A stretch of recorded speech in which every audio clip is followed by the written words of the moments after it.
Bismillahirrahmanirrahim. Assalamualaikum warahmatullahi wabarakatuh. Bertemu lagi murid-murid bagi untuk mata pelajaran RBT tahun 4. Kita sambung yang minggu lepas berkenaan tentang keselamatan bengkel.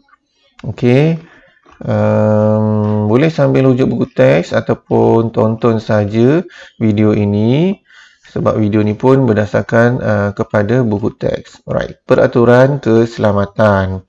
Peraturan keselamatan bengkel. Peraturan keselamatan perlu diamalkan ketika berada di dalam bengkel RBT. Kemalangan boleh berlaku jika kita tidak mematuhi peraturan keselamatan.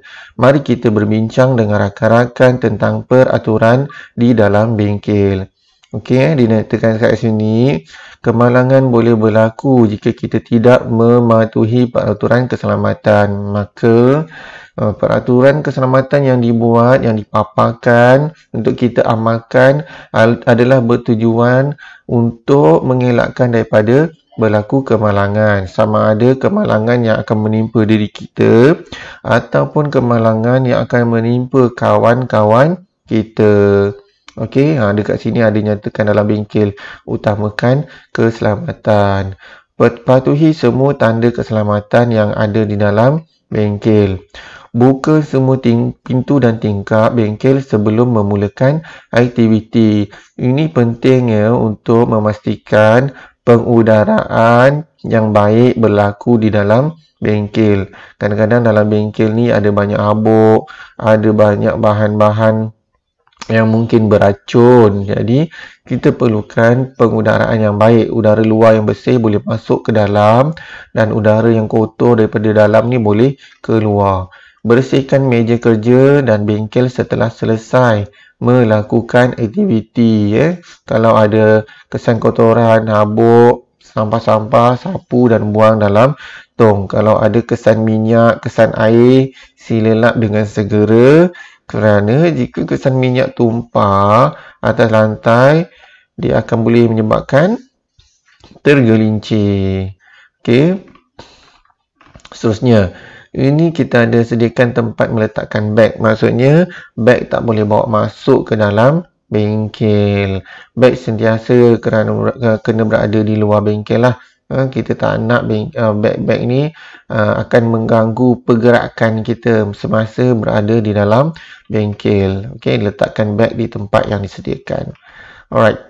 Seterusnya, gunakan alatan dan bahan setelah mendapat kebenaran guru. Maksudnya di sini, apabila kamu nak gunakan bahan, kena minta kebenaran daripada cikgu. Kerana bahan-bahan ni kebanyakannya mungkin ada yang berbahaya. Jika kamu guna tanpa pengetahuan cikgu, kita bimbang takut berlaku kemalangan. Kemudian patuhi arahan dan makluman daripada guru sebelum masuk ke dalam bengkel. Ini peraturan biasa yang kita buat di bengkel kita. Maknanya sebelum masuk kena beratur dulu di luar bengkel. Kemudian letakkan beg di tepi. Tunggu cikgu panggil, cikgu benarkan masuk baru boleh masuk. Seterusnya, peraturan keselamatan diri. Peraturan mesti dipatuhi untuk menjaga keselamatan diri kita ketika melakukan aktiviti di dalam bengkel. Di antaranya, pakai pakaian dan kasut yang sesuai di dalam bengkel.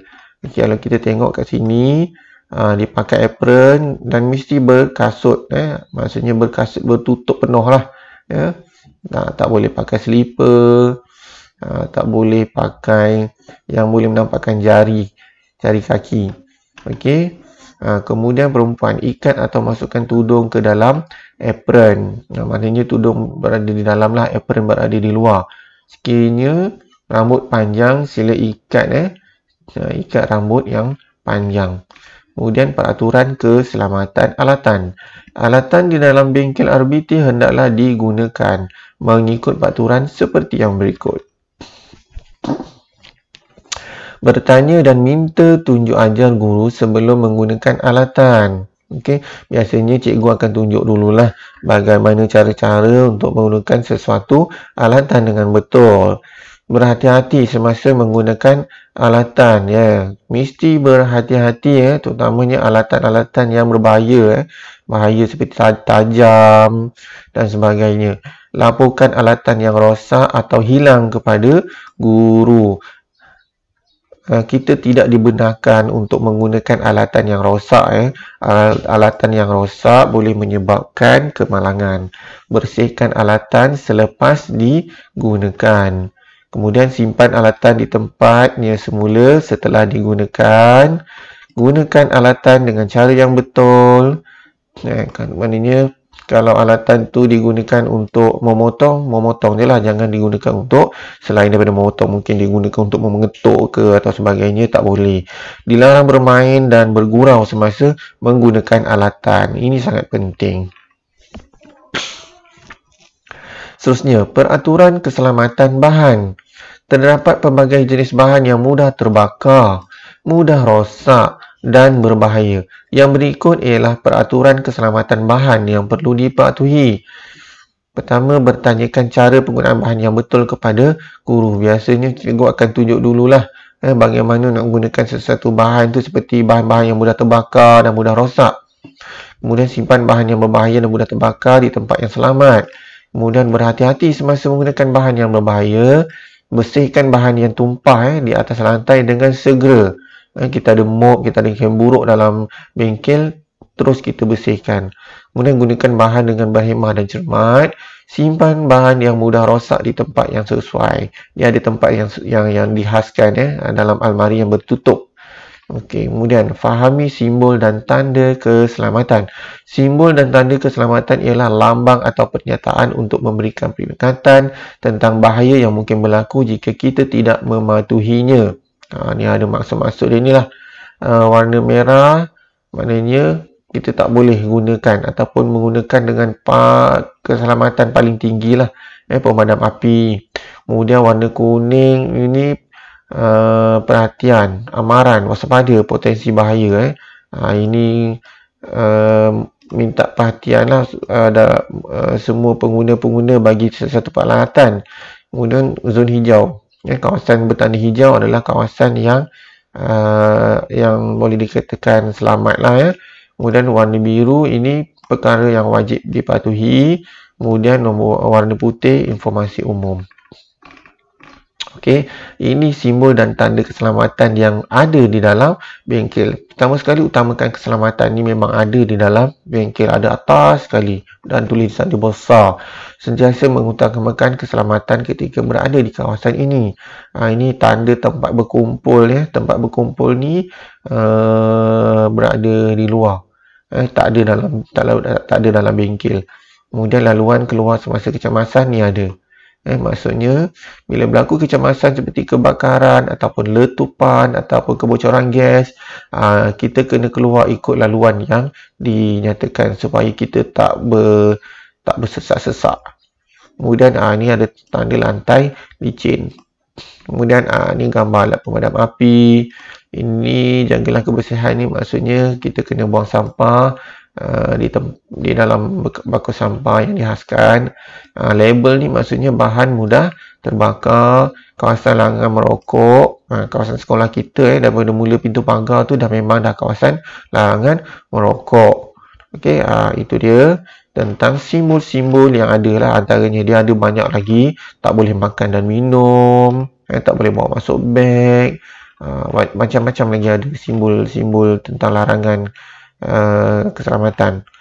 Kemudian apabila berlaku kemalangan, kita perlulah merawatnya dengan segera. Ini adalah rawatan awal. Rawatan awal ni sebelum kita pergi hospital ataupun pergi klinik. Okey, merawat luka melecur. Pertama, siram kawasan yang melecur di bawah aliran air. Jika terkena api ataupun minyak panas, pertama sekali kita kena letakkan di aliran air. Letakkan selama lebih kurang 15 ke 20 minit. Bagi lama air sejuk. Air yang mengalir. Biar lama supaya kita nak elakkan daripada kecederaan lebih teruk. Kemudian sapukan krim atau lotion yang sesuai untuk merawat kelecuran. Kemudian barulah yang ketiga, berjumpa dengan pegawai perubatan dengan segera. Maksudnya barulah kita jumpa doktor untuk tindakan yang seterusnya. Untuk kes terkena ranjatan elektrik, pertama sekali, kalau kita nampak ada mangsa ataupun rakan kita terkena ranjatan elektrik, pertama sekali jangan sentuh mangsa. Sebabnya kalau kita sentuh, aliran elektrik ni akan terkena kepada kita. Yang kedua, alihkan mangsa daripada punca ranjatan menggunakan bahan penebat seperti kayu atau tali pinggang. Maksudnya, kalau kita nampak orang terkena ranjatan elektrik, kita jangan pegang dia, tapi kita ambil kayu. Ambil kayu ataupun bahan-bahan yang tidak boleh mengalir arus elektrik, kita tolakkan dia ataupun kita tepis tangan dia. Kita pukul tangan dia supaya tangan dia terlepas daripada sumber arus elektrik. Kemudian rehatkan mangsa di tempat yang selesa dan dapatkan bantuan. Ini cepat-cepat. Kita kalau ada cikgu akan buatlah. So kalau mungkin berlaku di rumah, rehatkan cepat-cepat telefon ambulans Okey. Tahukah kamu, kulit melecur berlaku disebabkan terkena cecair panas, objek panas, arus elektrik dan sebagainya. Okey. Ini pelan di dalam bengkel RBT warna hijau ni adalah pergerakan jika berlaku kecemasan di dalam bengkel. Bagaimana kita nak bergerak keluar daripada berada di dalam bengkel ni. Bengkel RBT dalam mempunyai alat pemadam api dan peti pertolongan cemas. Pastikan kedua-duanya dalam keadaan baik. Memang ada peti pertolongan cemas ni ada di dalam bengkel. Gunakan ubat-ubatan dan peralatan yang terdapat di dalam peti pertolongan cemas untuk merawat luka ringan. Alat pemadam api digunakan untuk memadam kebakaran kecil. Ini untuk kebakaran kecil je ni. Kemudian langkah-langkah dia. Nombor 1, tarik pin picu ni, pin keselamatan ni kita tarik. Kemudian halakan muncung ke arah api mengikut arah angin.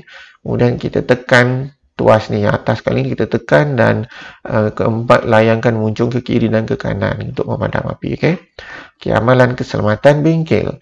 Bengkel yang selamat dapat dilihat dari segi susun atur perabot serta penyimpanan dan penyelenggaraan alatan.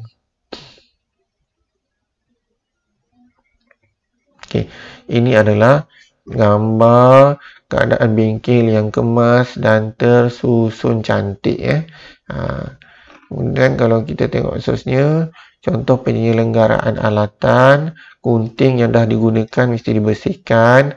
Ni kita letakkan minyak bagi bahagian yang bergerak ni, supaya dia tidak berkarat. Kemudian nombor papan kunci ni, keyboard komputer ni, bersihkan habuk dan kotoran dengan buros atau penyedut habuk. Lap papan kunci menggunakan kain lembut yang lembap. Jika saya mengabaikan ataupun kita tidak mengamalkan keselamatan, yang berikut ialah contoh kesan yang boleh terjadi jika kita mengabaikan peraturan keselamatan. Punca dia, masuk bengkel tanpa kebenaran guru. Apa yang akan berlaku? Boleh berlaku kecederaan atau kehilangan barang. Membawa masuk beg menyebabkan ruang kerja akan menjadi sempit dan menghalang laluan. Tingkap, tidak membuka pintu dan tingkap. Tiada pengudaran yang baik. Menggunakan bahan tanpa berhemah. Berlaku pembaziran. Apakah yang berlaku jika perkara berikut terjadi? Ni dia jatuh ni sebab minyak atau air tumpah atas lantai dah tergelincir. Kemudian berlari sambil membawa alatan ni, nampak ni bawa alatan yang tajam sambil berlari sangat bahaya. Bermain dan bergurau dan juga menggunakan alatan yang rosak, ini adalah antara perkara-perkara yang mesti kita elakkanlah semasa berada di dalam bengkel. Itu sajalah keterangan cikgu. Cikgu kena terangkan dengan pantas supaya video yang cikgu hasilkan ni tidak terlalu panjang. Imbas kembali kamu boleh lihat. Kemudian cikgu nak kamu lakukan tugasan di dalam buku teks. Sekian, terima kasih.